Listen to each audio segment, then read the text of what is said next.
ভারত যতবার তাদের দেশ থেকে রফতানি বন্ধ করবে, আলু বন্ধ করলে বাংলাদেশ আলুতে স্বয়ংসম্পূর্ণ হবে, পেঁয়াজ বন্ধ করলে বাংলাদেশ পেঁয়াজে স্বয়ংসম্পূর্ণ হবে। ভারত যত কিছু বন্ধ করবে বাংলাদেশ স্বয়ংসম্পূর্ণ হবে। ভারতের সাথে কোনো বন্ধুত্ব হবে না ন্যায্যতা ব্যতীত। বাংলাদেশে ভয়ানক এক বন্যার সৃষ্টি হয় কৃত্রিম। বাংলাদেশের মানুষকে বানের পানিতে ভাসিয়ে মারে ভারত আবার বন্ধু হয় নাকি? সীমান্তের কাঁটাতারে ফেলানিরা ঝুলে থাকে, বারংবার আমার দেশের সীমান্তকে অরক্ষিত করে আমার দেশের জনগণের দিকে বন্দুক তাক করে গুলি করে পুশিন চালায়, ভারত নাকি বন্ধু হয়? স্বাধীনতার পর থেকে 52 বছর পেরিয়ে আজ পর্যন্ত ভারতের সেই মুখের বুলি আর কাজের দৃশ্য এক হয়নি। অনেকবার ভারত বলে থাকে স্বাধীনতা যুদ্ধে নাকি ভারত বাংলাদেশের পাশে ছিল, সহযোগিতা করেছে। আমি বলতে চাই ভারত সহযোগিতা করেছে আওয়ামী লীগকে।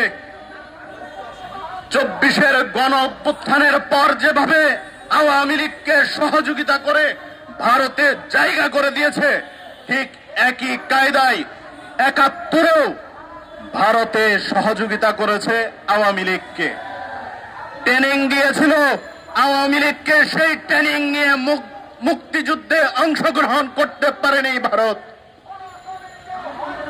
ঠিক একই কায়দায় দ্বিতীয়বার যখন ভারত 24-এর গণ অভ্যুত্থানে হাসিনা সহ হাসিনা পরিবারকে এইভাবে ন্যাক্কারজনকভাবে তারা তাদের জায়গায় আশ্রয় দিল, সেই সময় বুঝতে আর আমাদের বাকি থাকে না ভারত বাংলাদেশের কখনো বন্ধু ছিল না, হতেও পারে না।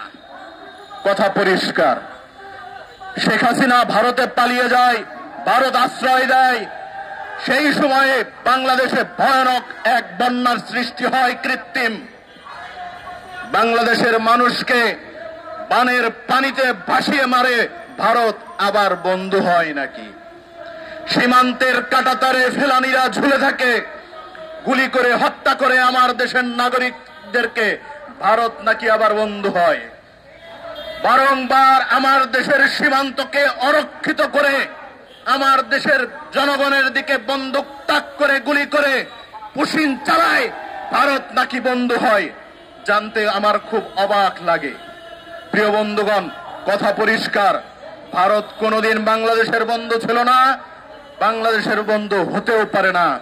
আগামীর বাংলাদেশ স্বয়ংসম্পূর্ণ হবে ভারত যতবার তাদের দেশ থেকে রফতানি বন্ধ করবে, আলু বন্ধ করলে বাংলাদেশ আলুতে স্বয়ংসম্পূর্ণ হবে, পেঁয়াজ বন্ধ করলে বাংলাদেশ পেঁয়াজে স্বয়ংসম্পূর্ণ হবে।